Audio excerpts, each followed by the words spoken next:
ప్రజల సమస్యల పరిష్కారమే తన ధ్యేయమని సనత్ నగర్ కాంగ్రెస్ ఇన్ఛార్జ్ కోట నీలిమ అన్నారు. ఎల్లవేళలా ప్రజలకు అందుబాటులో ఉంటారని తెలిపారు. రామ్ గోపాల్ పేట్ డివిజన్ చుట్టాల బస్తీలో స్థానిక నాయకులతో కలిసి పర్యటించిన నీలిమ ఇంటింటికి తిరుగుతూ ప్రజల సమస్యలను అడిగి తెలుసుకున్నారు. ప్రభుత్వ సంక్షేమ పథకాల అమలు తీరుపై ఆరా తీశారు. కొత్తగా రేషన్ కార్డులను పొందిన వారిని అభినందించారు. గత 10 ఏళ్లుగా గత ప్రభుత్వం ఒక్క రేషన్ కార్డు ఇవ్వలేదని ఆమె ఆరోపించారు. అర్హులైన వారంతా సంక్షేమ పథకాలను సద్వినియోగం చేసుకోవాలని, ప్రభుత్వ పథకాలను ఇంటింటికి చేరేలా నాయకులు కార్యకర్తలు చూడాలని కోట నీలిమ సూచించారు. చేయాల్సిన పని ఏంటి? కింద నుంచి మోరీలు కట్టి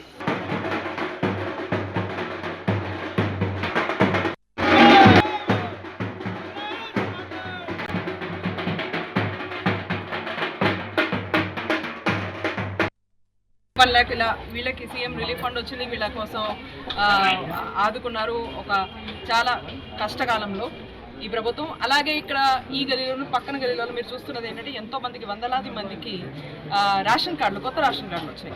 దాని మూలంగా సంతోషంగా ఉన్నారు. ఇప్పుడు మొత్తం మా లైఫ్ మారిపోతుంది, ఎందుకంటే పథకాలన్నీ వస్తాయి.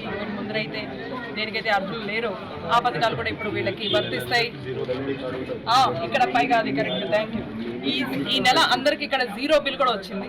కాబట్టి అందుకనే చాలా చాలా రకాలుగా ఎన్నో రకాలుగా ప్రాబ్లమ్స్ ఉన్న వాళ్ళకి ఎవరికైతే రాలేదో, ఇప్పుడు మాకు 2-3 కనిపించారు. ఇక్కడ ఒక అక్క కూడా ఉంది, వీళ్ళకి ఎందుకు రాలేదో అవి కూడా చూస్తున్నాం. అంటే ఒక్కొక్క ఇంటికి వెళ్ళి పథకాలు, మన కాంగ్రెస్ ప్రభుత్వం తీసుకొస్తున్న పథకాలు ఎక్కడ వర్తిస్తాయో అక్కడ వచ్చేటట్టు చూసి, లేని చోట్ల ఎందుకు రావట్లేదో కూడా మేము దాని గురించి విచారణ చేస్తున్నాం.